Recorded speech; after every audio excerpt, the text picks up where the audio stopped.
મોક્ષમાર્ગદાતા નમો રાજચંદ્ર પ્રભુસાર ઉર્વશી સમઉરે વસો સદા પરમાધાર મોક્ષમાર્ગસ્ય નેતારં વેત્તારં કર્મભૂભૃતાં જ્ઞાતારં વિશ્વતત્ત્વાનાં વંદે તદ્ગુણલબ્ધયે અજ્ઞાનતિમિરંધનાં જ્ઞાનાંજનશલાકયા ચક્ષુરુન્મીલિतं યેન તસ્મૈ શ્રીગુરવે નમઃ. સત્શ્રુતને નમસ્કાર, અસીમ ઉપકારી આત્માને નમસ્કાર, તારક ત્રિપુટીને નમસ્કાર, મહાવિત્રો, મુરબ્બીઓ, મુમુક્ષુને નમસ્કાર, પ્રત્યેક શુદ્ધાત્મ દ્રવ્યને નમસ્કાર, સિદ્ધાંત ચક્રવર્તી શ્રી નેમિચંદ્રાચાર્ય અને ટીકાકાર શ્રીને પણ નમસ્કાર. પરમ કૃપાળુ દેવું પ્રણીત વચનામૃતજી અંતર્ગત ઉપદેશ નોંધ 15, ચોથું શ્રુત શ્રી ગોમટસારજી, એમાં જીવકાંડ અધિકાર પછી અત્યારે કર્મકાંડમાં બીજો અધિકાર બંધ ઉદય સત્વ અધિકાર આપણે યથાશક્તિ વિચારીએ છીએ. એમાં બંધ ઉદય પૂરો કર્યો અને ઉદય અધિકારમાં લગભગ છેલ્લું છે. ગાથા નંબર 298.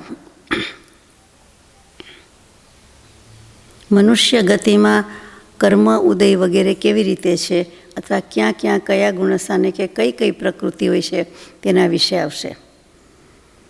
મણુવે ઓઘો થાવર તિર્યદાવ દુગયેય વિયલિંદી સાહરણી ધરા ઉત્યમ વેગોવેય છક્ક પરિહીણો. 4 પ્રકારના મનુષ્યોમાંથી સામાન્ય મનુષ્યના ગુણસ્થાનમાં જે 122 પ્રકૃતિ કીધી છે, એટલે કે બંધ યોગ્ય પ્રકૃતિ હંમેશા 120 છે અને ઉદય યોગ્ય પ્રકૃતિ હંમેશા 122 છે, અને સત્તામાં હોય તે કુલ પ્રકૃતિ એ 148 છે. તો અહીંયા 122માંથી ઓછી કરાવે છે કે એ પ્રકૃતિમાંથી સ્થાવર નામ કર્મ, તિર્યંચ ગતિ, આતપ નામ કર્મ, આ 3નું યુગલ એટલે કે સામસામું આતપ અને ઉદ્યોત, તિર્યંચ ગતિ અને નરક ગતિ, સ્થાવર અને સૂક્ષ્મ બાદર. સ્થાવર સામે ત્રસ આવે, સૂક્ષ્મ બાદર એની સામસામાં આવે, તો સ્થાવરની સામે શું આવે? ત્રસ ને સ્થાવર. તો એ યુગલ એટલે કે જોડું. પછી એકેન્દ્રિય, પછી 2 ઇન્દ્રિય, 3 ઇન્દ્રિય, ચૌરેન્દ્રિય એટલે વિકલેન્દ્રિય, પછી સાધારણ નામકર્મ એટલે વનસ્પતિકાયમાં આવે તે, અને મનુષ્ય આયુ આ વગેરે 3 આયુષ્ય, આ વૈક્રિય શરીર વગેરે 6. આ પ્રકૃતિ બાદ કરતાં ઉદય યોગ્ય 102 પ્રકૃતિ રહે છે. 122માંથી હમણાં બોલી ગયા તે 20 પ્રકૃતિ કેન્સલ થઈ જાય છે અને એનો ઉદય હોતો નથી સામાન્ય મનુષ્યમાં. હવે ગુણસ્થાનની અપેક્ષાએ એમાં ઉદય વ્યુચ્છિતિ કહે છે. વ્યુચ્છિતિ એટલે શું? વિચ્છેદ. વિચ્છેદ એટલે શું? તો કે જે ગુણસ્થાનમાં જે પ્રકૃતિની વ્યુચ્છિતિ વિચ્છેદ કહેવામાં આવે તે પ્રકૃતિનો ઉદય તે ગુણસ્થાન સુધી હોય છે, પણ તે પછીના ગુણસ્થાનમાં હોતું નથી. આપણે લિસ્ટ બનાવીએ કે થિંગ્સ ટુ ડૂ ટુડે, આજે કામ કેટલું કરવાનું છે, એમાં આપણે કેટલી બધી વસ્તુ લખી, 10-20 વસ્તુ લખી, 10-20 કામ કરવાના છે, એમાં 5-6 થતા ગયા એટલે આપણે ડિલીટ કરતા ગયા કે આટલું થઈ ગયું એટલે થઈ ગયા ઉપર કેન્સલ, ડિલીટ એટલે ડિલીટ. પછી એનું જોવાનું નથી, પછી જે કામ બાકી રહ્યા એ ગણવાના. પણ એ તો એક દિવસની વાત થઈ. આમાં ગુણસ્થાનની વાત છે કે આ ગુણસ્થાને આટલા ઉદય અને એની વ્યુચ્છિતિ એટલે એનો ઉદય હતો અને એનો વિચ્છેદ થયો એટલે પૂરી થઈ ગઈ. એટલે કે એના પછીના ગુણસ્થાનમાં ફોલોઈંગ જે કંઈ હોય તે 4 હોય તો 5, 5 હોય તો 6 અને 7 હોય તો 8મું, એના પછીનું જે નેક્સ્ટ આવતું હોય એમાં તે પ્રકૃતિ નથી, એમ કહેવાનું અર્થ થાય.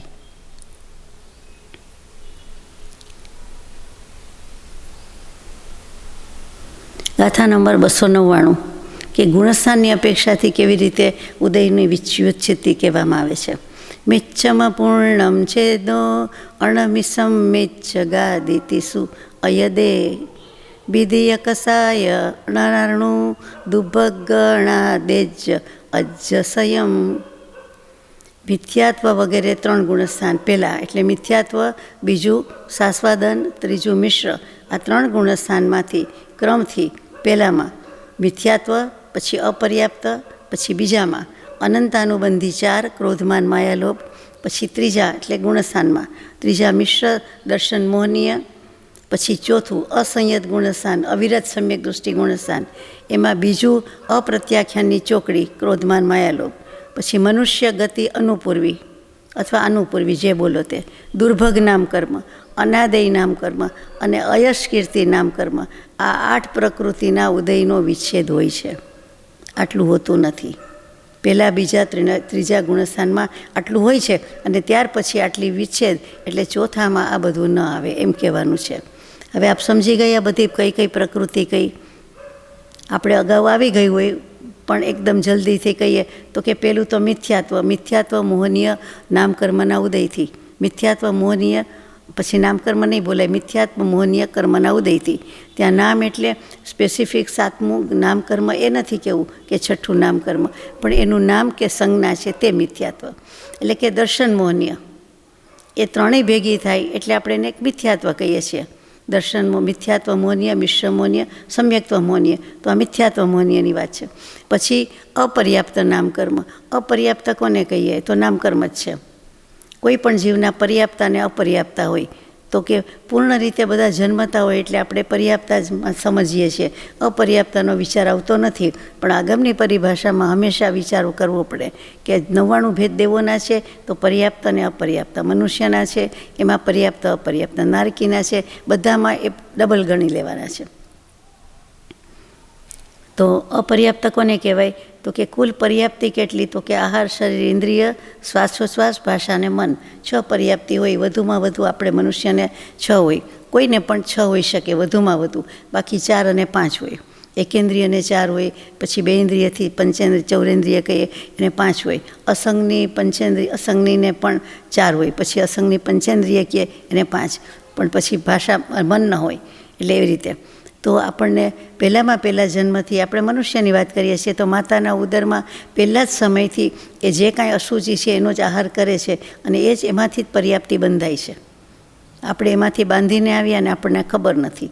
પછી એમાંથી શરીર બંધાય, એમાંથી ઇન્દ્રિય બંધાય, એટલે કે આ પહેલાં બીજા સમયની જ વાત છે, અંતર્મુહૂર્તની જ વાત છે. એમાં આટલી બધી બંધાઈ જાય છે. પછી 9.5 મહિને જન્મે છે, ત્યાર પછી ધીમે ધીમે બધું આવે છે કે ભાષા બોલતા શીખે છે કે દાંત આવે છે કે બધું પછી છે, પણ ત્યારે બંધાઈ ગયું હોય છે, એની જગ્યા નક્કી થઈ જાય છે, નિર્માણ થઈ ગયું હોય છે.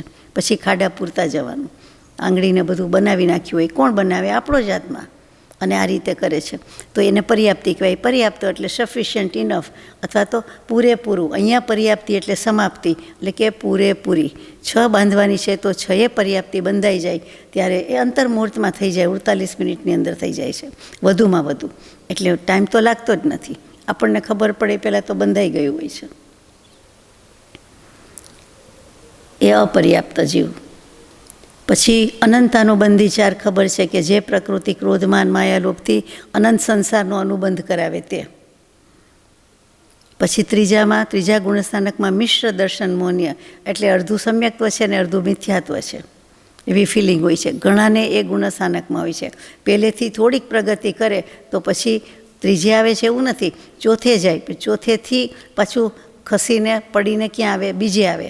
અને અહીંયા તો ત્રીજાની વાત છે, મિશ્ર દર્શન મોહનીય, એટલે પ્રકૃતિનું નામ છે. ત્રીજા ગુણસ્થાનમાં મિશ્ર દર્શન મોહનીય, એટલે કે મિથ્યાત્વ મોહનીય, મિશ્ર મોહનીય, સમ્યક્ત્વ મોહનીય. એમાં જે મિશ્ર મોહનીય કીધું તે કે આ ધર્મ સાચો ને આ ધર્મ સાચો, આ ભગવાનની સાચા ને આ સાચા, અમારા ગુરુ સાચા ને તમારા ગુરુ સાચા, મેરી બી જય જય તેરી બી જય જય.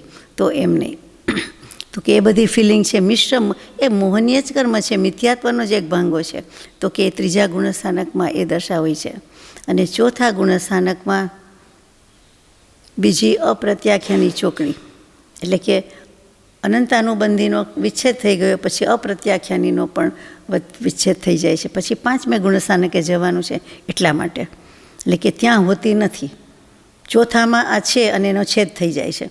પછી મનુષ્ય ગતિ અનુપૂર્વી, એટલે મનુષ્ય ગતિ અનુપૂર્વી આવી એટલે શું? એક દેહ એક જગ્યાએથી છોડીને બીજે જગ્યાએ ધારણ કરે છે તો વચ્ચે થોડાક સમય જાય છે, 3-4 સમય વધુમાં વધુ જાય તો એને અનુપૂર્વી કહેવાય કે અનુપૂર્વી નામ કર્મનો ઉદય છે. એ શું કામ એમ થાય છે? તો કે એને વાટે વહેતો જીવ કહેવાય. આપણે કહે ને રસ્તે પડી ગયા છે, આ જગ્યાએથી નીકળી ગયા છે પણ અહીંયા પહોંચવાના છે, હજુ પહોંચ્યા નથી પણ રસ્તામાં છે. યા રસ્તામાં કયો, અડધે રસ્તે કયો, રસ્તે પડેલા કયો, એમ એક દેહ છોડ્યો પણ બીજે હજી ધારણ કર્યો નથી. જો એક દેહ છોડ્યા પછી એક સમયમાં રુજુ શ્રેણીમાં, સીધી શ્રેણીમાં જાય. કેટલાક જીવ સીધા જ જાય મર્યા પછી, અને કેટલાક છે એ વળાંક લે, તો એને વધુમાં વધુ 3 વળાંક આવે. તો જે સીધી ગતિમાં જાય છે એ સીધી ગતિમાં એને કાંઈ વાર લાગતી નથી. આપણે જેમ રસ્તામાં કારમાં જ કહીએ, લિફ્ટ આપી હોય, રાઈડ આપી હોય, અને પછી કે મારું ઘર મેઇન હાઈવે ઉપર, રોડ ઉપર જ છે અને પહેલું આવે છે એટલે સીધા ઉતારી દેજો, એટલે એકેય ટર્ન આવતા નથી. સ્ટ્રીટ પર હોય કે હાઈવે પર હોય, જ્યાં હોય ત્યાં, પણ સીધી નાકની દાંડીએ સીધું જવાનું, ઉતરી જાય છે. એટલે એને વાર લાગતી નથી, કોઈ વળાંક નથી, ટર્ન લેવાના નથી. તો ઘણીવાર તો 5-10 ઘર મૂકીને જ હોય, અહીંયા એક સમયમાં પહોંચી જાય છે. એનું ઘર ત્યાં છે, નેક્સ્ટ જ્યાં જન્મવાનું છે એ સમશ્રેણીમાં જેનું ઘર છે, એટલે એને તરત જ એક સમયમાં પહોંચે છે. આ આગલા ભવમાં જે દેહ છોડ્યો છે એનો વિચાર કરીએ, ખબર પડે, ત્યાં બોલવામાં આટલા, બાકી તો આંખના પલકારામાં અસંખ્યાત સમય જાય. એટલે એ આપણી ભાષામાં તો ત્યાં તરત જ જન્મી જાય છે એમ કહીએ તો ચાલે, પણ એક સમય જાય છે ખરો વચ્ચે, અને એ જન્મી જાય છે. સિદ્ધ ગતિના જીવ તો બરાબર છે કે પહોંચી જ જાય છે ઉપર, સિદ્ધ શિલા ઉપર, પણ રુજુ શ્રેણી એટલે સીધી શ્રેણીમાં જનારા, સીધી લીટીમાં જનારા પણ એક સમયમાં પહોંચી જાય છે. એટલે એને સવારે વાત થઈ હતી, કાલે વાત થઈ હતી, એ નામકર્મનો ઉદય, સંસ્થાન નામકર્મનો ઉદય ત્યાં નથી, એની સાથે એ નથી. આત્મપ્રદેશોના આકાર ત્યાં રહેતા નથી. ત્યાં તેજસ અને કાર્મણ શરીર જ છે, અને આગલું જે દેહ છે એ હમણાં જ પૂરો કર્યો, એટલે કે છોડ્યો એક સમય પહેલાં, એટલા માટે હજી એના યોગનું કામ ચાલુ હોય. દેહ છૂટી ગયો એ તો અગ્નિ સંસ્કારમાં લઈ જશે, પણ એના યોગ, મન વચન કાયાના યોગ જે છેલ્લે પૂરા થયા હોય, છેલ્લો શ્વાસ, અહીંયા યોગ શબ્દ જ કેવો છે તો કે એ ચાલુ હોય, એટલે હજી એનો વેગ હોય. જેમ આપણે ભમરડો ફેરવીએ તો હાથમાંથી છૂટી જાય છે કમાન, પણ કેટલી બધી વાર ધરી ઉપર ફરે છે. કુંભારનો ચાક હોય, કોઈ પણ મશીનરી ચક્ર, તો થોડીક વખત કોઈ સાયકલનું વ્હીલ પડ્યું કે ગમે તે આપણે કંઈ રમતા કરતા હોય, કોઈને જોયા હોય, તો એ હાથ છૂટી જાય છે, વેગ છૂટી જાય છે. જીવની ગતિ, પુરુષાર્થ બંધ છે, પેલો હવામાં જ છે વસ્તુ કે સાધન કે મશીન, પણ એ આગલાના વેગથી, એને વેગ શબ્દ જ કહેવાય, એને કારણે એ ચાલુ હોય છે. એટલે અહીંયા પણ એ જ લાગુ પડે છે કે એ જીવને એ લાગુ પડતું નથી. એની સાથે તેજસ કાર્મણ શરીર સાથે આત્મપ્રદેશો, જે દેહ છોડ્યો એના આકારને, સંસ્થાનને રહેવાનો વિરોધ છે, એટલે કે રહેતું નથી, જરૂર નથી.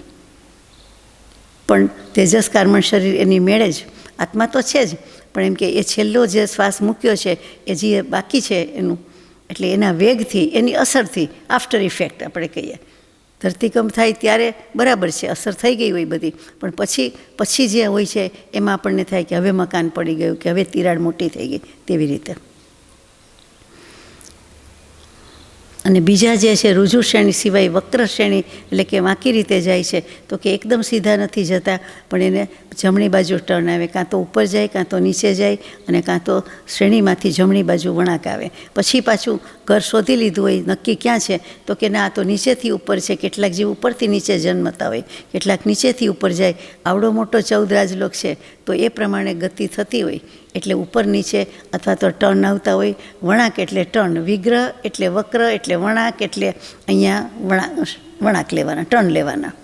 અને આ જ પરિભાષામાં વિગ્રહનો અર્થ શરીર પણ થાય કે અવિગ્રહા ગતિ, શરીર વિનાના હવે આત્મા કેવી રીતે ગતિ કરે છે. તો તેજસ અને કાર્મણ શરીર તો આત્મા કે આત્માના પ્રદેશ સાથે છે જ, સવાલ જ નથી. અને આત્મા એ જવાનું છે, એટલે એ ભેગો જ છે, જ્યાં જન્મવાનું છે ત્યાં. કાંઈ ગયા પછી આત્મા એમાં આવતો નથી. આત્મા તો અનુત્પન્ન છે, આપણે જાણીએ છીએ, કોઈથી ઉત્પન્ન થઈ શકે તેવો પદાર્થ નથી. ચાલો આગળ જઈએ. તો મનુષ્ય ગતિ અનુપૂર્વીની વાત હતી. પછી દુર્ભગ એટલે કમભાગ્ય કે બળભાગ્ય, એટલે કેટલાકને જીવનમાં જસ જ મળતો હોય, જસ રેખા, ભાગ્ય રેખા જોરદાર હોય. કેટલાકના પ્રારબ્ધય નબળા હોય અને જસ રેખા જેવું ન હોય. એ બાજુમાં પછી આવે છે અનાદેય, એટલે એને ગમે ત્યાં આદર મળે જ નહીં, યશ કીર્તિ મળે જ નહીં. અને કેટલીક વ્યક્તિ આપણે જીવનમાં જોઈએ કે કાંઈ કર્યું ન હોય, બગાડ્યું ન હોય, તો પણ એના પ્રત્યે અભાવ, અણગમો, અરુચિ એવું આવે, આપણને આવે અથવા એને આપણા પ્રત્યે આવે. અને કેટલીક વ્યક્તિએ કાંઈ જ નથી કર્યું, આપણે કાંઈ કર્યું નથી, તો પણ આપણી સાથે સરખી રીતે જ હસે, બોલે, વર્તે અથવા આનંદ પમાડે. તો કે આ સામસામું છે. તો યશનું, કીર્તિનું કામ છે, આદયનું, અનાદયનું એમાં આદર મળે છે. આમાં દુર્ભગ એટલે ભાગ્યમાં નથી, જશરેખા નથી, અને પાછું અયશ કીર્તિ એટલે જશરેખા નથી, અનાદય એટલે આદર મળતો નથી, અને દુર્ભગ એટલે પ્રારબ્ધ પણ પાંગડું છે. આ 8 પ્રકૃતિના ઉદયની વિચ્છેદ હોય છે. ચાલો આગળ જઈએ. ગાથા નંબર 300. દેશે તદીય કસાયા નીચમ એમેવ મણુસ સામણને પજ્જતે વિય ઇત્થી વેદા પજ્જતિ પરિહીણો. 5મા ગુણસ્થાનકમાં શું હોય છે? તો કે 4થામાં સમ્યક દર્શન છે, 5મામાં અંશે વ્રતધારી છે, એટલે કે દેશ સંયત કહીએ છીએ. એમાં 3જી પ્રત્યાખ્યાન કષાયની ચોકડી અને નીચ ગોત્ર એ બંનેનો ઉદય હોતો નથી. એનાથી ઉપર 6ઠ્ઠા ગુણસ્થાનમાં કે પહેલા ગુણસ્થાનમાં કહ્યું છે તેવું જ બધું છે તેમ જાણવું. પર્યાપ્ત મનુષ્યમાં સામાન્ય મનુષ્યની 102 પ્રકૃતિમાંથી સ્ત્રીવેદ અને અપર્યાપ્તિ એ 2 આમાં લાગુ પડતી નથી, એટલે કોછી કરવાની છે અને સ્વપ્રકૃતિ ઉદય યોગ્ય છે. એટલે કે 5મા ગુણસ્થાનક પછી 5મા ગુણસ્થાનકમાં આવ્યા એટલે 5મું પૂરું થયું, એમાં આટલો ઉદય નથી એમ, એટલે કે પછી 6ઠ્ઠાથી લાગુ પડશે. એટલે 6ઠ્ઠામાં સ્ત્રી ન હોઈ શકે, એટલે કે સ્ત્રી પર્યાય 6ઠ્ઠા ગુણસ્થાનકમાં ન જઈ શકે. કે 6ઠ્ઠા ગુણસ્થાનકમાં પેલું આહારક શરીર, આહારક લબ્ધિ બનાવી શકે, એ ન બનાવી શકે, એટલે એનો પણ એને યોગ નથી, જોગ નથી, એટલા માટે અહીંયાથી પ્રકૃતિ કટ. સ્ત્રીવેદ અને બીજું છે તે અપર્યાપ્તિ. આમાં અપર્યાપ્ત જીવનું પણ કામ નથી, એટલે એ બંનેનું ઉડી જાય છે. ઉડી જાય છે એટલે સમજી ગયા ને, ઓછી થઈ જાય છે. ઘડીએ ઘડીએ ઉદય વિચ્છેદ, વિચ્છેદ, વિચ્છેદથી શું બોલવાનું? આપણી ભાષા આવી જાય. ગાથા નંબર 301. મનુષેણી એથી સહિદા તિથયરાહાર પુરીસ સંઢૂણા પુણ્યદરેવ અપુણ્ય સગાણુ ગદી આવો ગમણેયમ. આ પ્રાકૃત ભાષા છે એટલે આવી છે.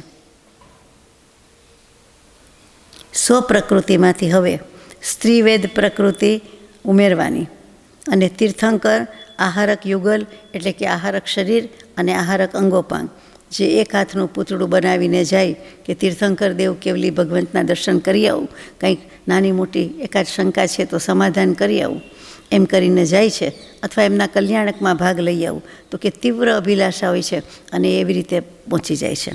એ આહારક શરીર અને જે બનાવે છે તે આહારક અંગોપાંગ.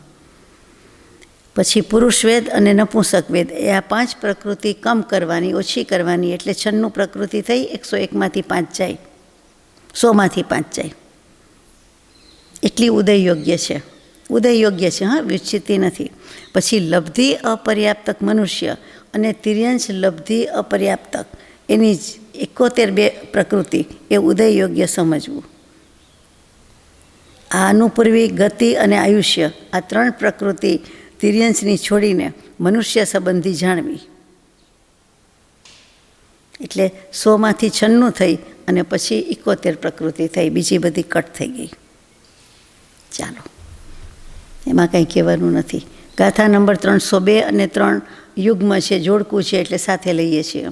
એમાં ભોગભૂમિના મનુષ્ય અને ભોગભૂમિની આ તિર્યંશમાં કેવી રીતે ઉદય હોય છે તે બતાવે છે.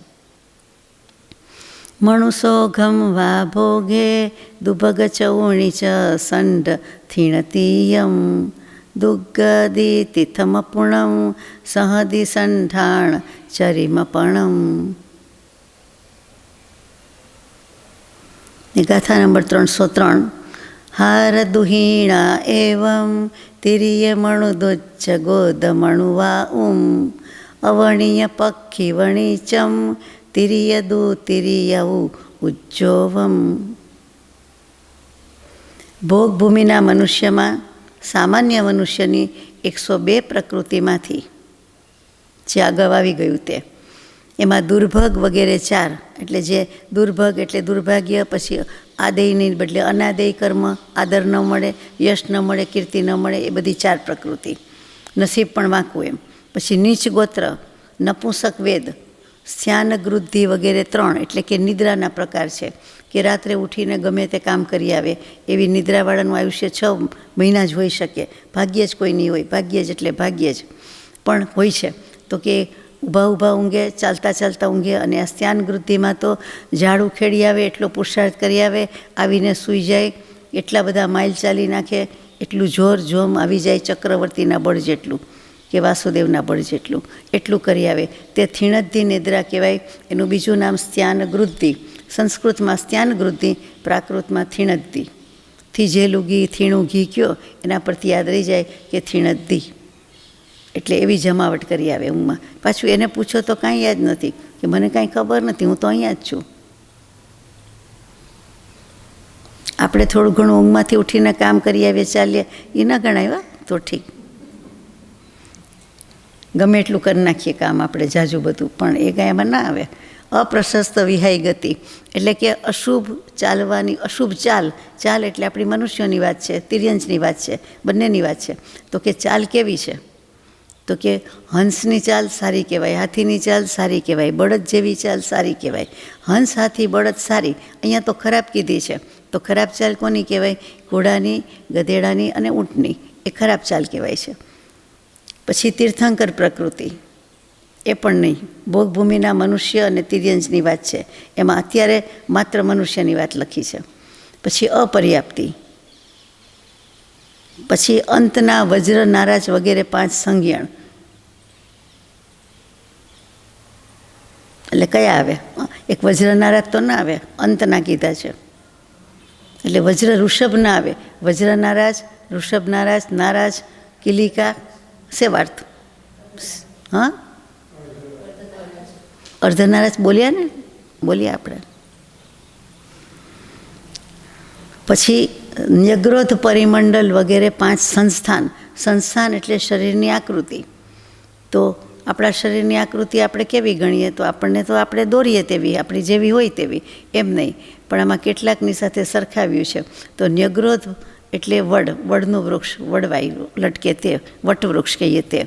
તો કે પરિમંડલ એટલે કે વડનું વૃક્ષ જેવું હોય તેવું, એના ઘેરાવા જેવું, એ બહુ સારા વૃક્ષમાં ગણાય છે. કોઈ પણ વ્યક્તિ ડ્રોઈંગ સારું કરતી હોય અને વૃક્ષ દોરે તો ખબર પડી જ જાય કે સુંદર મજાનું વૃક્ષ સપ્રમાણ દોર્યું છે. તો એમાં શું હોય? તો કે ઉપરનો ભાગ જે છે, નાભીથી ઉપરનો એટલે અડધેથી ઉપરનો બધો, એ બધો બહુ સુંદર ભાગ હોય, એક સરખી જાણે બધું ઉગતું હોય, કરતું હોય તેવી રીતે. અને ઘણા ઝાડ એવી રીતે ઉગતા જ હોય છે, આપણો ખ્યાલ છે. પછી આડું અવડું થઈ જાય છે. તો કે એ ન્યગ્રોધ પરિમંડલ કહેવાય. અને નીચેનો ભાગ, તો કે નીચેના ભાગમાં કંઈ ઠેકાણું ન હોય, એ જોવાનું નહીં. વડની વડવાઈ ગણો અથવા વડ ગણો, તો કે ઉપરથી, તો કે ન્યગ્રોધ પરિમંડલ કહેવાય. એટલે એનો પથારો ઘણો છે, વિશાળ છે, ગોળાકારે છે, સારી રીતે છે. વૃક્ષનો જે આકાર દોરીએ છીએ બરાબર એવો જ હોય છે, એટલે એ સારામાં કહેવાય છે. અને આમ પણ પવિત્ર વૃક્ષમાં વડ, પીપળા વગેરે, આંબો વગેરે 5 વૃક્ષ એમાં ગણાય છે. આસોપાલવ આપણે જે માનીએ છીએ તે આસોપાલવ નહીં, અશોક વૃક્ષ, એમાં ફરક છે. અશોક વૃક્ષ અને આસોપાલવ બે જુદા છે, એ સંશોધન થઈ ગયેલું છે. ઘણાએ બંને સાથે માન્યા છે, સરખા લાગે એટલે માને, પણ ખરેખર રિસર્ચ કહે છે કે એમ નથી. પછી એટલે આવે એવા આકારની બધી આકૃતિ હોય. પછી બીજા 5 સંસ્થાન કેવા કહેવાય? સાદી ને, વામન ને, કુબ્જ ને, કુબડા, કદરૂપા, વામણ, ઠીંગુજી, એકદમ જ એક મેતના મનુષ્યો થવાના હોય. કેટલી તિર્યંત સૃષ્ટિમાં એવા જીવ છે, તો આવા બધા છે, એટલે એ બધા કીધા છે. અને આહારક શરીર યુગલ, એટલે આહારક શરીર, આહારક અંગોપાંગ, એ પણ ભોગભૂમિના મનુષ્યોની વાત ચાલે છે, એ ન બાંધી શકે, એને ઉદય પણ નથી, એ ન હોઈ શકે. આ 28 પ્રકૃતિઓ ઘટાડી દેવાની, ઓછી કરવાની છે. એટલે બાકી રહી 102માંથી 28 બાદ કરીએ, અને પેલી બીજી બધી અગાઉ બાદ કરી, એટલે 78 પ્રકૃતિ ઉદય યોગ્ય છે.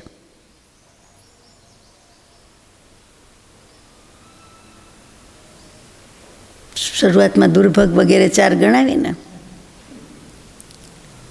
આવી રીતે ભોગભૂમિના તિર્યંશમાં, હવે એ જ ગાથામાં તિર્યંશનું બતાવે છે. અત્યાર સુધી મનુષ્યોની વાત હતી, ભોગભૂમિના મનુષ્ય. આપણે કર્મભૂમિના મનુષ્ય છીએ, એટલે આપણી નથી વાત.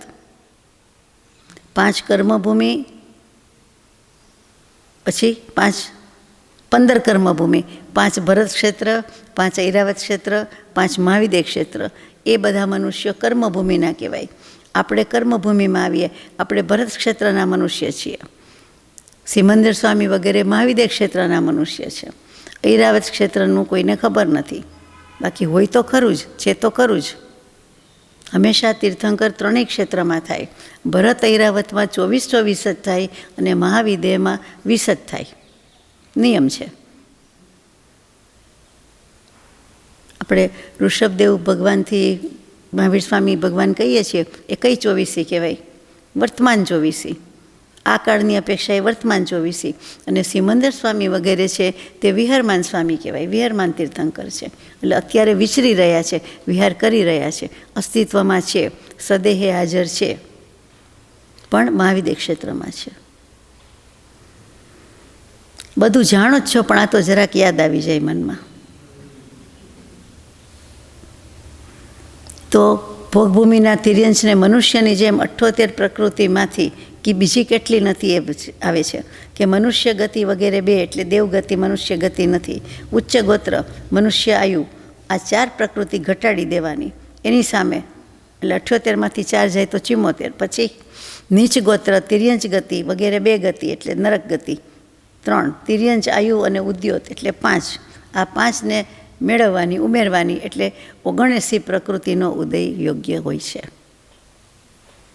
ભોગભૂમિના તિર્યંશનું આપણે કામ, કેમ કે આપણે શરૂઆત કરીએ છીએ મહામત્સ્યથી કરેલી છે. બહુ શરૂઆતમાં જીવકાંડમાં મહામત્સ્યનું બહુ ચાલ્યું, તો આપણે લેવા તો પડે જ ને, બધાને લેવાના. નાના મોટા કેટલા જીવ સૃષ્ટિ હોય. જ્યાં જ્યાં ભોગભૂમિના મનુષ્યની વાત આવે ત્યાં ત્યાં જ્ઞાની પુરુષો હંમેશા ભોગભૂમિના તિર્યંશ લે જ છે.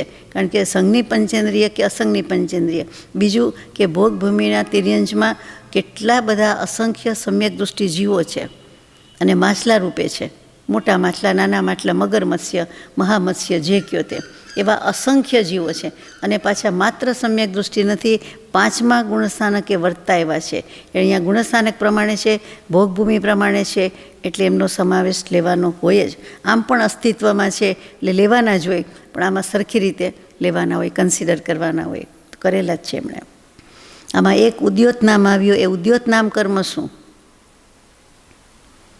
આતપ અને ઉદ્યોત. તો કે આતપની તો ખબર પડી ગઈ કે સૂર્યનું વિમાન છે, સૂર્યચંદ્ર જ્યોતિષકાયના દેવ છે, અને એના વિમાનમાં રહેલા, વિમાનમાં અથવા વિમાન રૂપે જ, વિમાનની અંદર બેસાડ્યા એમ નહીં, પણ આખું વિમાન જ એનાથી ભરેલું છે, જે આકાર થાય છે તે. તો કે 12 એકેન્દ્રિય આતપ નામકર્મના ઉદયવાળા જીવો એ સૂર્ય વિમાનમાં, અને ચંદ્ર વિમાનમાં ઉદ્યોત નામ કર્મવાળા છે. એમાં પૃથ્વીકાય પણ હોય અને અપકાય પણ હોય. ચંદ્રને અને પાણીને સંબંધ છે. ચંદ્ર ઉપરેય પાણી, દુનિયામાંય પાણી, અને ચંદ્ર સાગર શશીના સંબંધ જાણીતા છે, ભરતી ઓટ આવે છે તે, એટલે બધા સમજે છે. એટલે આ પ્રમાણે એ ઉદ્યોત નામ કર્મ છે. એટલે એમાં ઉદ્યોતમાં આપણે આ પૃથ્વી ઉપર જોયા હોય તો આપણે વધારે જોયા હોય, હ્યુસ્ટન ટેક્સાસ હોય તો ખાસ, આગિયા ઇન્ડિયામાંય જોયા હોય પણ ઓછું. તો કે આગિયા જોયા હોય એને ખબર છે કે એની શાઇનિંગ હોય, આખી સ્કિન સપાટી ઉપરથી એ કેટલું નાનો નાનો પ્રકાશ હોય, પણ જથ્થાબંધ જોતા હોય ત્યારે ઘણો બધો લાગે. એટલે એ આગિયા જેવો પ્રકાશ, જુગનું કહીએ, આગિયા કહીએ, એને ખદ્યોત નામ કર્મનો ઉદય કહેવાય. એવી જ રીતે કેટલાક જેમસ્ટોન્સ રત્ન હોય, સૂર્યકાંત મણિ, ચંદ્રકાંત મણિ, એવા બધા કેટલાક રત્ન વૈદ્ય ઔષધિમાં વાપરે છે, દવામાં વાપરે છે. હા, એને પણ આ ઉદ્યોત નામ કર્મનો ઉદય કહેવાય. અને કોઈક વનસ્પતિનું નામ નથી લખ્યું, પણ હોઈ શકે છે. વનસ્પતિ શાસ્ત્રીનું એવું કહેવાનું છે કે ઉદ્યોત નામ કર્મ એમાં હોઈ શકે. આપણે તો અત્યારે આટલી જ વાત છે કે પૃથ્વીકાય અપકાયના જીવ છે અને તેનો પ્રકાશ દેખાય છે. સૂર્યનો ગરમા ગરમ અને ચંદ્રનો ઠંડો મજાનો, ચાંદની કહીએ છીએ તે, એ ઉદ્યોત નામ કર્મના ઉદયનો પ્રકાશ છે. અને પેલા આતપ નામ કર્મના ઉદયવાળા જીવો છે, એનું પ્રકાશ છે. તો ગરમી ક્યાંથી આવી? તો ગરમી તો હોય, સૂર્ય જ્યાં છે ત્યાં, એ સ્થાનની, એ ક્ષેત્રની ગરમી છે. અને જીવ પોતે ગરમ નથી, પણ એને ઉષ્ણ નામ કર્મનો ઉદય છે. એક તો બાદર વિચાર કરવો પડે, પૃથ્વીકાય, અને પછી પાછા એમાં આવા નામકર્મનો ઉદય, એ તો કેવળ જ્ઞાનીનું જ કામ છે. આપણે તો વિચાર કે કલ્પના જ કરવાની રહે છે. એટલે આપણને દજાડે છે, એ ગરમી દજાડે છે, અહીંયા આટલે દૂર રહીએ ગરમીમાં, ઉનાળામાં, પણ એ જીવોનો વાંક નથી. જીવોને ઉષ્ણ નામકર્મનો ઉદય છે એટલે ગરમી આવે છે, અને જે છે તે ત્યાંથી આવે છે. અને જે વર્ણ દેખાય છે, કેસરી, પીળો, લાલ, પીળો, જે કયો, એ શું છે? તો કે એને રક્ત નામકર્મનો, એટલે કે લોહાગ્નિ, લોહ કહે, લોહિત વર્ણ, એનો ઉદય છે. એટલે આપણને એ કલર દેખાય છે, કારણ કે એ કલર છે ત્યાં. એક તો જીવો, અને એના પછી આવા કલરના, એમ જ થયો ને અર્થ, તો જ દેખાય ને. સામું જોઈ શકતા નથી આપણે, બોલો, કાળા માથાના માનવી આટલે દૂર, કેટલો તાપ. હવે દેવગતિમાં ઉદય વગેરેની વાત કરે છે. ગાથા નંબર 304. ભોગમ વ સુરેણ ચ ઉણરા ઉ વજ્જુણ સુરચ ઉ સુરા ખિવદેવેણે વિત્તિ ઇથિમીણ પુરી સવેદોય. સામાન્ય રીતે દેવોની ભોગભૂમિમાં મનુષ્યોની જેમ 78 પ્રકૃતિમાં મનુષ્ય ગતિ વગેરે 4, એટલે 4 ગતિ, પછી મનુષ્ય આયુ, પછી વજ્ર ઋષભ નારાજ સંજ્ઞાણ, આ 6 પ્રકૃતિ ઘટાડીને દેવગતિ વગેરે 4, દેવનું આયુષ્ય વગેરે, પછી 5 એ મેળવીને 77 પ્રકૃતિ ઉદય યોગ્ય છે. પરંતુ દેવમાં સ્ત્રી વેદનો ઉદય અને દેવાંગનામાં પુરુષ વેદનો ઉદય હોતો નથી. એટલે દેવ અને દેવાંગનામાં 76 પ્રકૃતિઓ જ ઉદય યોગ્ય સમજવી. દેવલોકમાં પહેલાં અને બીજા દેવલોકમાં જ દેવ અને દેવી રૂપે છે. પછીના દેવલોક જે 12 કે 16 જે ગણો તે, આમનાય ભેદથી 12 કહીએ છીએ, અહીંયા 16 આવે છે. બંને આપણા માટે સરખું જ છે. તો કે એમાં પહેલાં બીજા દેવલોકમાં જ દેવ અને દેવી બંને હોય, બાકી દેવો જ હોય છે. એટલા માટે દેવમાં, કેટલાક દેવમાં એટલે સ્ત્રીવેદનો ઉદય અને દેવાંગનામાં પુરુષવેદનો ઉદય હોતો નથી. માત્ર સ્પર્શથી પણ નહીં, કોઈકવાર પહેલાં બીજામાં સ્પર્શથી, બીજા ત્યાર પછીના બધા દેવલોકમાં માત્ર જોવાથી, અથવા બાજુમાંથી પસાર થવાથી, અથવા દૂરથી જોવાથી, અને એમાં જ એ કામ વિષયનું સેવન કે ઈચ્છા કે પૂર્તિ થઈ જાય છે. એટલે એમાં જ સંતોષાઈ જાય છે. ભાવ છે, સંજ્ઞા છે, પણ એ સિવાય કંઈ નથી. એટલે કોઈ જાતના બીજા સંબંધ નથી. સ્ત્રીવેદનો કે પુરુષવેદનો ઉદય જ નથી. એટલે ત્યાં શક્ય જ નથી, છે જ નહીં, અસ્તિત્વ જ નથી. એટલે દેવ અને દેવાંગનામાં 76 પ્રકૃતિને ઉદય યોગ્ય સમજવી. હવે એના પછીના દેવલોકમાં 9 અનુદિશો આવે, એની વાત આવે છે. અવિરદથાણમ એકમ અણુદિશાદિષુ સુરગમે વહવે ભવણતિ કપ્પિથીણમ અસંજદેણથી દેવાણું. 9 અનુદિશ અને 5 અનુત્તર, આ 14 વિમાન એવા છે, એટલે કે 14 દેવલોક એવા છે કે એમાં એકમાત્ર ચોથું ગુણસ્થાન જ છે. એટલે કે સમ્યક દૃષ્ટિ જીવો જ છે, બીજા કોઈનો ક્લાસ નથી.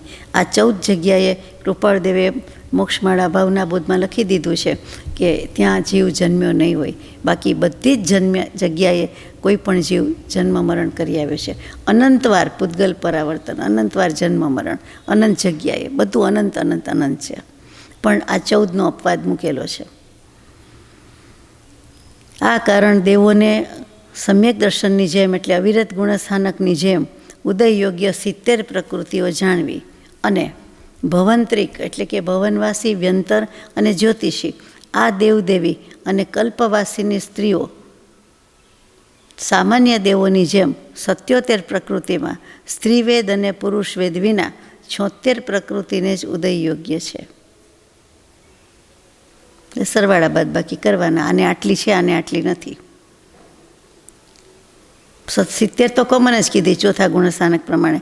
પછી ભવંત્રિકની વાત આવી, એટલે ભવનપતિ, વ્યંતર, જ્યોતિષી દેવ અને દેવી. પછી કલ્પવાસી, એટલે એના ઉપરના દેવ, તે વૈમાનિક દેવ, કલ્પોપન્ન અને કલ્પવાસી, આ એ દેવની વાત આવી, અને એ દેવીની વાત આવી. એમાં સ્ત્રી પુરુષવેદ નથી, એટલે 2 બાદ કરી દીધી.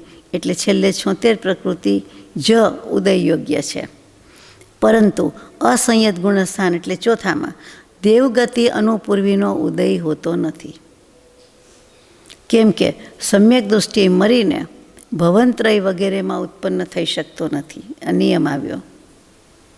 ભવનપતિ વાણવ્યંતર જ્યોતિષી દેવ સમ્યક દૃષ્ટિને મરે તો એ ત્રણની ગતિ મળે નહીં, એ ત્રણ દેવમાં એ જાય નહીં.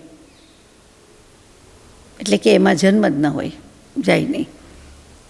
એક જ ભવ પછીની વાત છે, ન જાય એમ. ભવંત્રિક અને કલ્પવાસીની દેવીઓને ચોથા ગુણસ્થાનમાં અને ત્રીજામાં પણ ઉદયયોગ્ય 69 પ્રકૃતિઓ જ છે.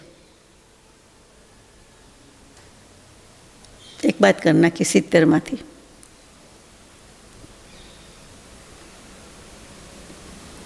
ચાલો આપણે ગાથા નંબર 306, 7 અને 8 સાથે છે એને વિશેષયમ કહે છે, એટલે કે વિશેષકમ.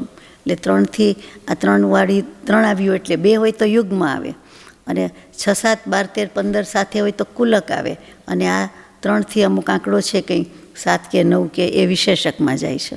એટલે અત્યારે વિશેષકવાળી આવી.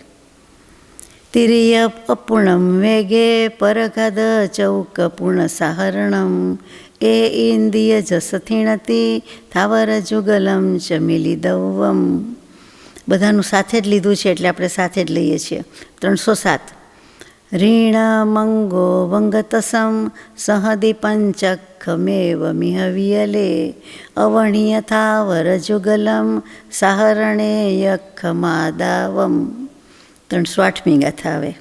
ખીવત સદુગદિદુસ્સ રમંગો વંગમ સજ્જાદિસેવટ્ટમ ઓઘમ સયલે સહરણી ગિવિગલાદા થાવર દુગુણમ.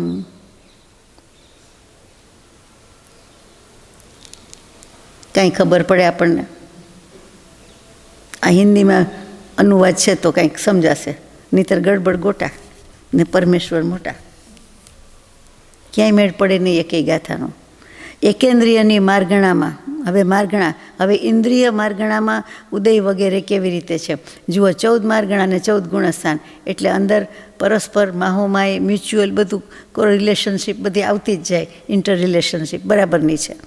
એકેન્દ્રિય માર્ગણામાં તિર્યંશ લબ્ધિ અપર્યાપ્તકની 71 પ્રકૃતિ 71, એમાંથી પરઘાત આદિ 4. પરઘાત શું? તો કે ઉપઘાત એટલે આપણા જ અવયવથી આપણે મરીએ. 2 જીભ હોય, રસોડી થઈ હોય, એકદમ મોટી હોય, એવી રીતે 1 ફૂટમાં મોટો કે 2 ફૂટ મોટો દાંત ઉગી જાય અને એ રીતે મરણ થઈ જાય. કેમ? તો કે એવા પોતાના અવયવથી. અહીંયા ઉપઘાત નથી, પરઘાત છે, એટલે બીજાથી થાય. આપણા અવયવથી બીજાને નુકસાન થાય. સિંહ વાઘના નહોર નખ હોય અથવા તો હાથીની સૂંઢ, એનાથી આપણને નુકસાન કરી દે, પાડી દે, એવું જે કાંઈ ગાય ભેંસના શિંગડાથી થઈ જાય તે બધું, અથવા કોઈ બીજી રીતે થાય તે બધું પરઘાત. ડૉક્ટર સર્જરી કરે તો એ પરઘાત, અને કેસ ફેલ થઈ જાય તો કહેવાય. પર્યાપ્ત નામકર્મ, સાધારણ નામકર્મ, એકેન્દ્રિય જાતિ, યશસ કીર્તિ, સ્થાનગૃદ્ધિ વગેરે 3, નિદ્રા, સ્થાવર અને સૂક્ષ્મ એ 2, આમ 13 પ્રકૃતિ થાય. અને અંગોપાંગ, ત્રસ, શ્રુપાટિકા સંજ્ઞાણ એટલે સેવાર્થ સંજ્ઞાણ કહીએ તે. પછી પંચેન્દ્રિય, આ 4ને ઘટાડીને 80 પ્રકૃતિ રહે છે, તેનો ઉદય જાણવો. શ્રુપાટિકા સહનન એટલે નવો શબ્દ લાગે આપને. શ્રુપાટિકા એકલો શબ્દ હોય તો પક્ષીની ચાંચ, અને સાપની જીવવા. સાપની જીભ એટલે બોલવું ગમે નહીં, પણ આમ 2 આંકડા બહાર નીકળતા હોય એવું હોય ને, એવું. ગરોડીનું હોય, જરાક જ હોય જોયું હોય તો, પણ સાપનું વધારે જોયું હશે તો એ 2 હોય. તો એ બધું જે કાંઈ કહેવાતું હોય તે એવું સંજ્ઞાણ. એવું સંજ્ઞાણ એટલે શું સમજવાનું? બટકણું. પક્ષીની ચાંચ કેવી હોય? એકદમ કડક અને કઠોર, અને ગમે એવું કાપી નાખે, લાકડું કાપે લકડ ખોદની ચાંચ તો, પણ તેમ છતાં એ બટકણી કહેવાય ગમે એમ તો. એવું જ આપણું શરીર બટકણું હોય સંજ્ઞાણ. તો અત્યારે આપણું એવા સંજ્ઞાણ લઈને આવ્યા છીએ, બટકણા જ છે. તરત જ ફ્રેક્ચર થઈ જાય. એક જરાક વારમાં પડી જાય તો બોલ નીકળી જાય, સાંધો નીકળી જાય, ને બધું તૂટી જાય, ને જે કયો તે હાડકું તૂટી જાય ને એમ. તો કે એ સંજ્ઞાણ છે. પછી એમાં ઓછા વધતા હોય બધાને એક સરખું નથી, પણ બધાનું છે ખરું. બીજું કે એને લોશનની જરૂર પડે, એને તેલ માલિશની જરૂર પડે, એની મરામત કરવાની, સારવાર કરવાની જરૂર પડે, એવું સંજ્ઞાણ કહેવાય ને કે નહીં? આપણે ક્યાં કરીએ છીએ? કોઈકને વાઢિયા પડે, કોઈકને નસમાં રક્ત થઈ જાય, કોઈકને કાંઈક થઈ જાય, કોઈને કાંઈ ન થઈ જાય, પણ એમ કે સ્કિન સોફ્ટ રહે, સ્મૂધ રહે. હવે એમાં આપણે સુંવાળી ચામડી કરીને કરવું છે શું? પણ એવા બધા સૌંદર્ય પ્રસાધન, કોસ્મેટિક્સ, દેહાધ્યાસ છોડવાની બદલે દેહ પ્રત્યેનો અભ્યાસ વધે એટલે વધારે પડતું કરે. તેલ માલિશ કરીએ તો સારી ઊંઘ આવે, થોડું વજન ઉતરે. કેટલા જાતભાતના ભાવ છે, બધા દેહને લગતા જ છે. આમાં આત્માની વાત તો ક્યાંય આવી નહીં. પંચેન્દ્રિય અને આ ચારને ઘટાડીને 80 પ્રકૃતિ તેનો ઉદય જાણવો. હવે વિકલત્રયના એકેન્દ્રિયની જેમ જ 80માં પછી સ્થાવરનું યુગલ, એટલે કે સ્થાવર અને ત્રસ, સાધારણ, એકેન્દ્રિય, આતપ, આ 5ને ઘટાડીને તથા ત્રસ, અપ્રશસ્ત વિહાય ગતિ એટલે અશુભ ગતિ, અશુભ ચાલ, દુસ્વર એટલે કે આપણો જન્મથી પહેલેથી બોલતા ગાતા શીખ્યા તો સ્વર જ આપણો જુદો. કેટલાકનો એકદમ જાડો હોય જ છે, કેટલાકનો એકદમ પાતળો હોય છે, કેટલાકનો એકદમ તીણો હોય છે, કેટલાકનો એકદમ નાકમાંથી બોલતા હોય એવો હોય છે. તો કે અવાજ એવો પરિવર્તિત થાય છે, બોલે છે નાકમાંથી, એટલે ઉચ્ચારણની સ્ટાઇલને કારણે એવો છે. એમાં ઉદય નથી, પણ all together in general M કહેવાય કે એને દુસ્વર નામ કર્મનો ઉદય છે, એટલે આવું બોલે છે, કે આવો અવાજ નીકળે છે. ગાતી વખતે ઘણા નાકમાંથી જ ગાય તો એ દુસ્વર નામ કર્મનો ઉદય છે. પછી અંગોપાંગ, અને કેટલાકનો અવાજ બહુ જ મીઠો હોય, સારો લાગે ગાવામાં, બોલવામાં, બધામાં. એમ આપણે કહેતા હોય ફૂલ ખરે છે એવું લાગે, તો એ સુસ્વર નામ કર્મનો ઉદય છે. જેવો બંધાવીને આવ્યા તેવો. કોઈનો કોયલ બોલતી હોય એવો મીઠો જ હોય ગળામાંથી, કાંઈ પણ બોલે તો પણ અને ગાય તો પણ, તો એ સુસ્વર છે. પછી અંગોપાંગમાં સારા હોય, નરસા હોય, અપની અપની જાતિ, પોતપોતાની જાતિમાં જે લેવાનું હોય તે. 2 ઇન્દ્રિયવાળાને કાયા અને જીભ જ હોય, તે ઇન્દ્રિયવાળાને કાયા, જીભને નાક હોય, ચૌરેન્દ્રિયને પાછું આંખ ઉમેરાય, પંચેન્દ્રિયને કાન ઉમેરાય, 5થી વધારે ઇન્દ્રિય તો છે નહીં, એટલે એ પ્રમાણે હોય. પછી શ્રુપાટિકા સંઘિયણ, સહનન એટલે સંઘિયણ હોય, હમણાં વાત થઈ તેવું. આ 6 મિલાવીને 81 પ્રકૃતિ છે. આમાં 122માંથી સાધારણ, એકેન્દ્રિય, વિકલત્રય, આતપ અને સ્થાવર એનું જોડું, એટલે કે એની કંપની, ગ્રુપ એનું છે, તે જોડીમાં આવી ગયું. એવી 8 પ્રકૃતિ કમ કરવાની, એટલે બાકી રહી તે 114 પ્રકૃતિ ઉદય યોગ્ય છે. 122માંથી 8 જાય 114. આ ઇન્દ્રિય માર્ગણાથી. હવે કહે ને કે ઇન્દ્રિય પ્રમાણે ભાગ પાડો, હવે કાયા પ્રમાણે ભાગ પાડો, ગતિ પ્રમાણે ભાગ પાડો. પેલી ગતિ આવી ગઈ, બીજી ઇન્દ્રિય માર્ગણા આવી, હવે ત્રીજી માર્ગણા કઈ આવે? કાય. ગતિ, ઇન્દ્રિય, કાય. ગાથા નંબર 309. એયમ વા પણકાયે નહિ સારણ મીણમ ચ આદાવમ દુસુતદ્દુ ગમ્મુજવમ કમેણચરિમમ હિ આદાવમ. પૃથ્વીકાય વગેરે 5, એટલે કે પૃથ્વીકાય, અપકાય, તેવકાય, વાવકાય, વનસ્પતિકાય, આ 5માં એકેન્દ્રિયની જેમ 80 પ્રકૃતિમાંથી એક સાધારણ પ્રકૃતિને ઘટાડતા પૃથ્વીકાયમાં ઉદય યોગ્ય 79 પ્રકૃતિ, અને સાધારણ તથા આતપ પ્રકૃતિને ઘટાડતા જલકાય એટલે અપકાય, અપ એટલે પાણી, એમાં ઉદય યોગ્ય 78 પ્રકૃતિ જાણવી. અને અગ્નિકાય એટલે અહીંયા તેજસકાય લખ્યું છે તે જ, એ અગ્નિકાય અને વાયુકાય એ બંનેમાં સાધારણ, આતપ એ બંને અને ઉદ્યોત એ 3 પ્રકૃતિ ઘટાડતા 77 પ્રકૃતિ ઉદય યોગ્ય છે. અને અંતમાં વનસ્પતિકાયમાં કેવલ માત્ર આતાપ પ્રકૃતિ ઘટાડતા 79 પ્રકૃતિ ઉદય યોગ્ય છે. એટલે વનસ્પતિકાયમાં આતપ પ્રકૃતિ નથી, દજાડવાનો ગુણ નથી, પણ વનસ્પતિકાયમાં ઉદ્યોત છે એમ વનસ્પતિ શાસ્ત્રીનું કહેવું છે. પૃથ્વીકાયને અપકાય 2માં લખ્યું છે, તેવકાય, વાવકાય વનસ્પતિકાયમાં નથી એમ લખે, પણ વનસ્પતિકાયમાં પ્રત્યેક અને સાધારણ તો 1માં લખે ને 1માં ન લખે, એટલે 2માંથી 1નું નામ લખે, અર્થાત બીજી વનસ્પતિકાયમાં આ વસ્તુ છે, સાબિત થાય છે. હવે ત્રસકાયમાં ઉદયને બતાવે છે. કાયની વાત છે એટલે આ સાવરકાયની વાત હતી, સ્થિર જીવોની વાત હતી. હવે ત્રસકાયની વાત આવી, એટલે 2 ઇન્દ્રિય, તે ઇન્દ્રિય, ચૌરેન્દ્રિય, અસંગની પંચેન્દ્રિય, સંગની પંચેન્દ્રિય બધા જ આવી ગયા. ગાથા નંબર 310. ઓઘમ ત શેણ થાવર દુગસાહરણેય તાવ મથ ઓઘમ મણવયણ સત્તગેણ હિ તાવીગી વિગલમ ચ થાવરાણું ચ ઓ. ત્રસકાઈવાળાના ગુણસ્થાન સામાન્ય રીતે 122માંથી સાવર વગેરે 2, સાધારણ, એકેન્દ્રિય, આતપ આ 5 પ્રકૃતિ હોતી નથી. એટલે 117 પ્રકૃતિ ઉદય યોગ્ય થઈ. ત્યાર પછી મનોયોગ 4 અને વચનયોગ 3 એ મળીને 7 યોગમાં આતપ, એકેન્દ્રિય, વિકલત્રય એટલે 2 ઇન્દ્રિય, 3 ઇન્દ્રિય, ચૌરેન્દ્રિય, સાવર વગેરે 4, અનુપૂર્વી 4 આ 13 પ્રકૃતિ હોતી નથી. એટલે 109 પ્રકૃતિ હોય છે. 122માંથી 117માંથી ગયું, બરાબર ને? 122માંથી ગણવાનું એટલે 13 પ્રકૃતિ જાય એટલે 109 પ્રકૃતિ રહે. ગાથા નંબર 311. અનુભય વચન યોગ અને ઔદારિકા યોગમાં શું હોય છે તે. અણુભય વચ્ચે વિયલ જુદા ઓઘમુરા લેણ હાર દેવાવું વેગું વચકપ રણતીરિયાણું અપજતણી રયાવું. અનુભય વચન યોગ એટલે શું? સત્ય વચન યોગ, અસત્ય વચન યોગ. મિશ્ર વચન યોગ કહેવાની બદલે તદુભય કહે તો બંને છે. અને અનુભય એટલે બેમાંથી એકેય નહીં, એટલે અસત્ય અસત્ય એમ. એવું કંઈક હોવું જોઈએ. 4 પ્રકારના વચન યોગ છે, 4 પ્રકારના મનોયોગ છે, 7 પ્રકારના કાય યોગ છે. એ તો આપ જાણો ને, જાણીએ છીએ, નામથી સંખ્યાથી તો આવડે છે. પછી અંદર થોડોક ગોટાળો થાય. ટૂંકમાં એક પ્રકારનો વચન યોગ જ કેવો છે. એમાં 109 પ્રકૃતિમાં વિકલત્રય મેળવીને 112 પ્રકૃતિ ઉદય યોગ્ય છે. ઔદારિક યોગમાં 122માંથી આહારક શરીરનું યુગલ એટલે શરીર અને અંગોપાંગ, દેવાયુ, વૈક્રિય શરીર વગેરે 6, મનુષ્ય ગતિ અનુપૂર્વી, તિર્યંશ ગતિ અનુપૂર્વી, અપર્યાપ્ત, નરકાયુ આ 13 પ્રકૃતિ ન હોવાથી 109 પ્રકૃતિ ઉદય યોગ્ય છે.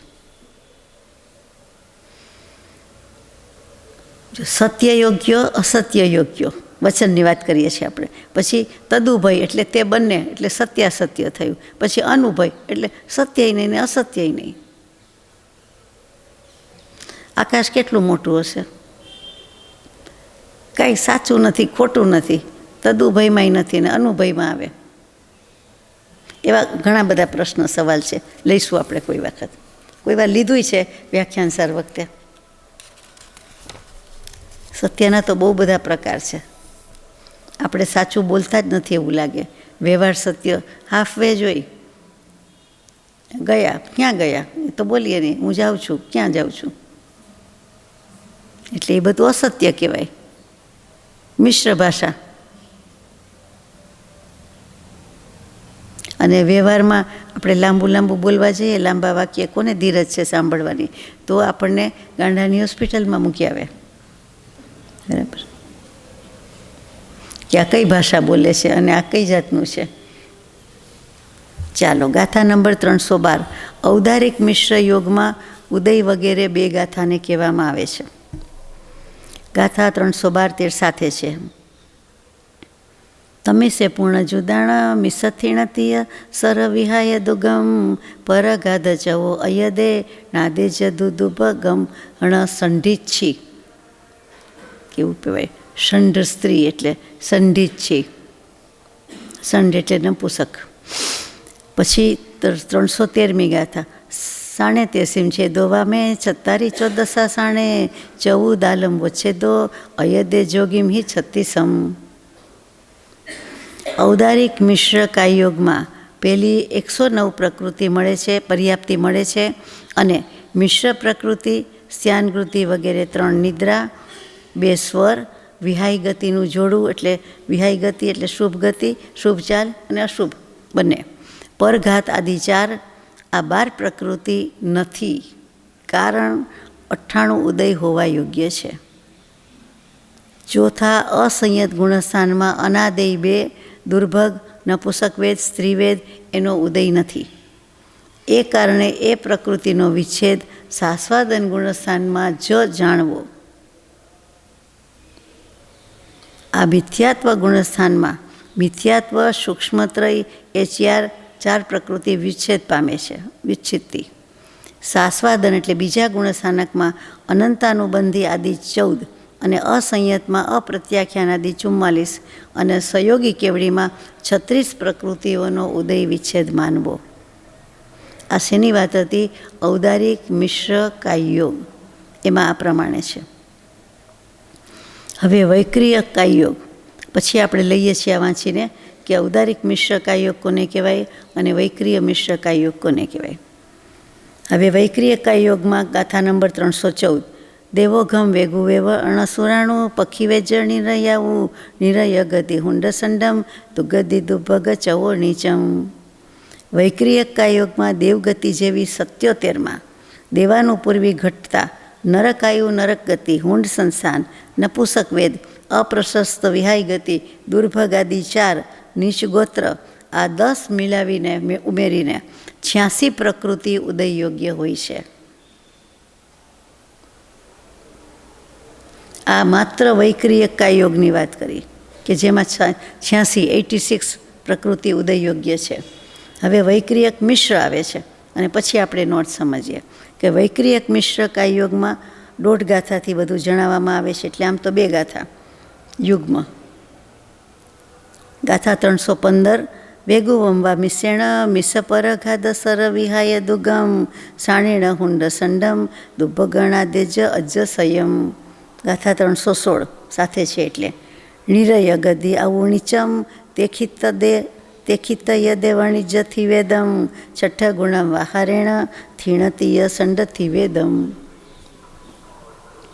આ વૈક્રિયક મિશ્ર યોગમાં વૈક્રિયકની 86 પ્રકૃતિમાંથી મિશ્રમોનીય, પરઘાત, સ્વર, વિહાય ગતિ એનું જોડું આ પ્રકૃતિ ઉદયરૂપ હોતી નથી. એટલે 79 ઉદય યોગ્ય થઈ. એમાં સાસ્વાદન ગુણસ્થાનમાં હુંડ સંસ્થાન, નપુસક વેદ, દુર્ભગ, અનાદેય, અયશસ કીર્તિ, નરકગતિ, નરકાયુ, નીચગોત્ર એટલાનો ઉદય નથી.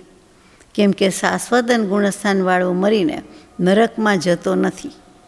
નિયમ છે. બીજા ગુણસ્થાનકે જે કાંઈ સમ્યક દૃષ્ટિ હોય એ પડીને બીજે ગુણસ્થાનકે આવે છે. પહેલાંમાંથી બીજે નથી જતો. પહેલેથી જમ્પ મારીને મિથ્યાત્વમાંથી સમ્યક દર્શન ચોથે જાય છે. પછી એને પડવાનું આવે છે ત્યારે ત્રીજે બીજે એમ ગબડતો આવે છે તો બીજે આવે છે, અટકી જાય છે ત્યાં. તો કે એક વખત સ્વાદ ચાખ્યો છે તે મિથ્યાત્વમાં નથી જતો, પણ સાસ્વાદન ગુણસ્થાનક એની સ્થિતિ છે. જેમ કે આપણે જમ્યા હોઈએ, સુંદર જમ્યા હોઈએ, પણ કોઈક કારણથી વોમિટ થઈ જાય તો જે વોમિટનો સ્વાદ રહી જાય છે મોઢામાં, કે ખટાશ હતી કે ગળાશ હતી કે કોઈ વસ્તુ હતી કે જે હોય તે, તો કે એ જેમ રહી જાય છે તેમ સમ્યક દર્શન તો સારામાં સારું જમ્યા તેમ પછી તો કે પછી વોમિટ આઉટ થઈ ગયું, વમી ગયા, પડી ગયા. એટલા માટે પણ એક વખત અનુભવ થઈ ગયો છે, સ્વાદ ચાખ્યો છે, એટલે એ સમ્યક દર્શનનો એના મોઢામાં ખટમીઠો, આડો અવળો, અણગમતો, આ બાજુ ગમતું આ બાજુ અણગમતું, પણ એનો સ્વાદ રહી જાય છે. એટલે એને ત્યાં મિશ્ર ગુણ અને સાસ્વાદન ગુણસ્થાનક કહીએ. એનું નામ જ એવું છે, સ આસ્વાદન. એમાં આસ્વાદ રહી જાય છે, જીભમાં સ્વાદ રહી જાય છે તે. અને એક વખત પડી જાય છે એટલે અર્ધપૂતગલ પરાવર્તનમાં તો એનો મોક્ષ છે જ. ભલે ને થઈ ગયું હતું ને એક વખત તો પડી ગયો, પણ રિઝર્વેશન તો થઈ ગયું, બુકિંગ તો થઈ જ ગયું છે, પણ ફરવાનું ઘણું છે. ત્યારે એમ પણ થાય કે એવું બધું થાય એના કરતાં મોડું થાય તો વાંધો નહીં, પણ આપણે ગણતરીના ભાવમાં પહોંચી જાય તો સારું. બરાબર. ઈચ્છનીય તો એ જ છે ને, લેવું, પડવું, પાડી દેવું, પણ એવું કંઈ નક્કી ન કરાય ને. ચાલો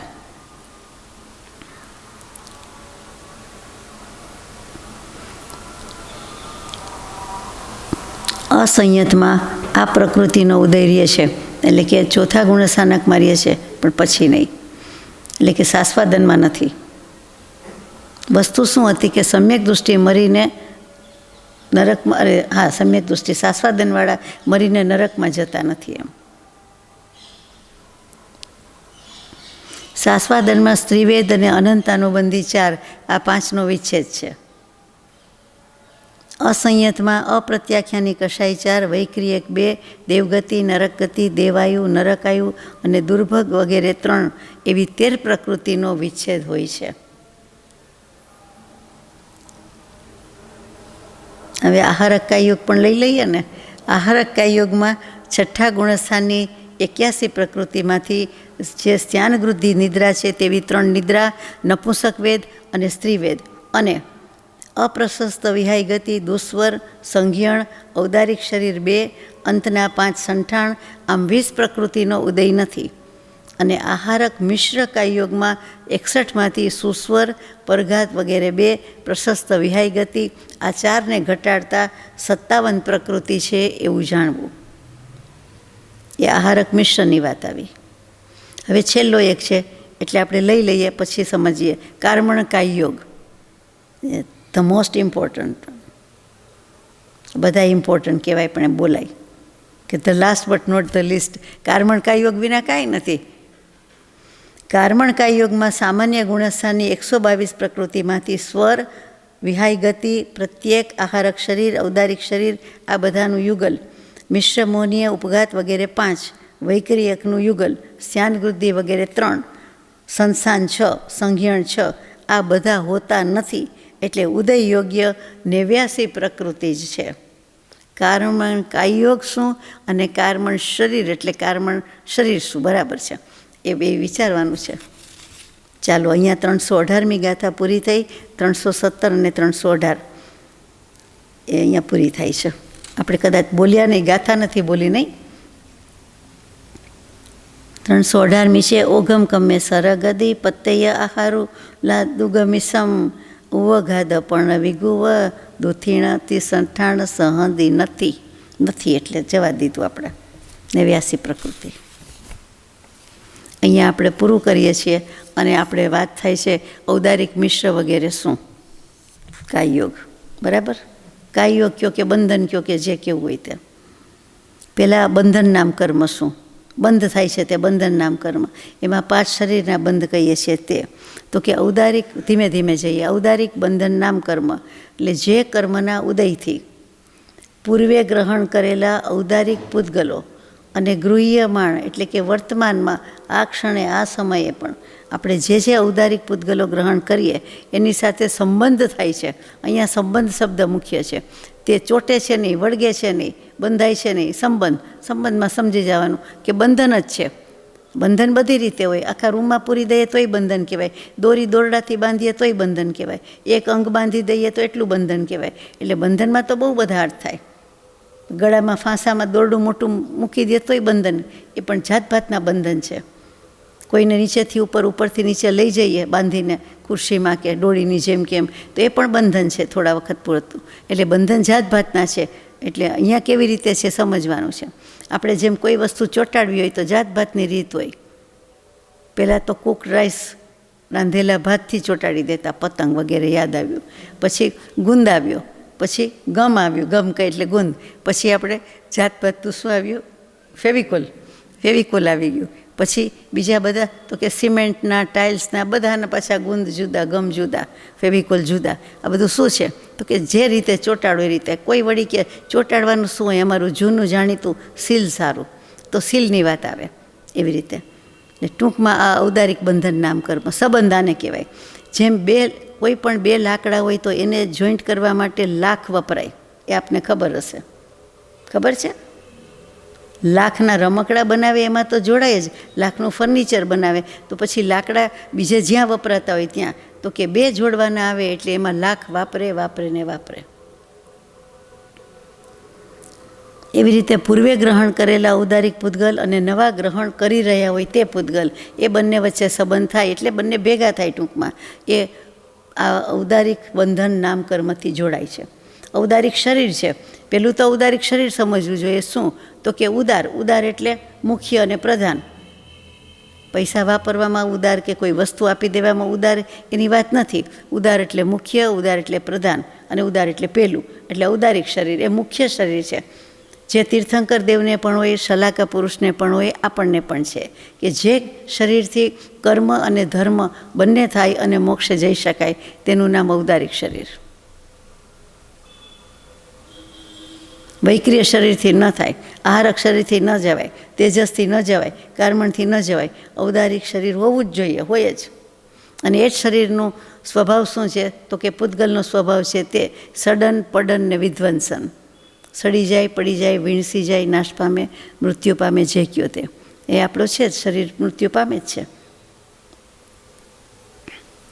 શરીર મૃત્યુ પામે છે કે ભાઈ? જીવ મૃત્યુ પામે છે, પણ શરીરે છૂટે છે ને. પછી એના અંગ ઉપાંગથી માંડીને બધું રસાયણને, સાત ધાતુને, ઉપધાતુને બધું જ છૂટી પડે છે. એટલે કહેવાય જ ને, દેહ છૂટે છે, પ્રાણવ છૂટે છે, તો પછી દેહનો નાશ ન કહેવાય. અને અગ્નિ સંસ્કાર થઈ જાય કે દાટી દેવામાં આવે, કોઈ પણ રીતે કરો, નાશ તો થાય જ છે ને. હોય તેનો નાશ નહીં, નહીં તે નહીં હોય, એક સમય તે સૌ સમય, ભેદ અવસ્થા જોઈ, પર્યાય બદલાય છે, રૂપાંતર થાય છે. નાનામાં નાનો કણ રહે જ છે ને, અસ્થિ વધે છે તો નથી ઘણા પધરાવા જતા, એવું માનતા હોય. એટલે બધી કુમાન્યતા છે. પાછા એમ નહીં કહેતા કે શ્રદ્ધાનો વિષય છે. શ્રદ્ધા ત્રણેય પ્રકારની હોય, સાત્વિકી, રાજસી, તામસી. તો આ કેટલીક શ્રદ્ધાથી સત પ્રત્યે લઈ જાય, આત્મા પ્રત્યે લઈ જાય. કેટલીક શ્રદ્ધા કર્મના રજ બંધાવે, કર્મધૂળ, કર્મરજથી કરીને મલિન તો છીએ જ, વધારે થઈએ. અને તમસ, અંધકાર, અજ્ઞાન સ્વરૂપનું અજ્ઞાન છે, અંધકાર પ્રત્યે લઈ જાય છે. ચાલો, પછી વૈક્રિય બંધન નામ કર્મ. પહેલાં ઔદારિક બંધન, પછી ઔદારિક બંધન. જે કર્મના ઉદયથી ઔદારિક પૂતગલો, વર્તમાન ઔદારિક પૂતગલનો સંબંધ થાય તે પણ કહેવાય. અને પાછું આત્મા સાથે થાય છે ને, આત્મ પ્રદેશો સાથે બંધાય છે ને. આ કર્મ પ્રદેશો છે ને પેલું આત્મા પ્રદેશો છે, બે સૈન્ય ભેગા થાય છે. આત્માના પક્ષે તો એક જ છે, એકલો અટુલો આત્મા છે, પણ અસંખ્યાત આત્મા પ્રદેશ છે. એની તો સંખ્યા આવી ન શકે. આ પૂતગલ એ અસંખ્યાત ને અનંત છે, એમાંથી બંધાય છે. એટલે એક એક પ્રદેશ ઉપર એક એક તો જોઈએ જ ને, ઓછામાં ઓછું તો કે અનંત જોઈએ. અનંત પૂતગલ પરમાણુનો સ્કંદ એ એક એક પ્રદેશ ઉપર ગોઠવાઈ જાય છે. પછી ઔદારિક બંધન છે, ઔદારિક તેજસ બંધન છે. એ કેવી રીતે છે? એ જે કર્મથી પૂતગલ ગ્રહણ કર્યા છે એને તેજસ પૂતગલનો સંબંધ થાય છે. જુઓ, આપણી આજુબાજુને બધે જ પૂતગલ વર્ગણા તો અનંતી છે. એમાંથી કે ઔદારિક શરીર બનાવવાનું હોય તો ઔદારિકને યોગ્ય ગ્રહણ કરે, વૈક્રિયને તો વૈક્રિય, આહારકને તો આહારક, તેજસ તો તેજસ, કાર્મણ તો કાર્મણ. એવી રીતે પૂતગલ વર્ગણા ગ્રહણ કરે છે.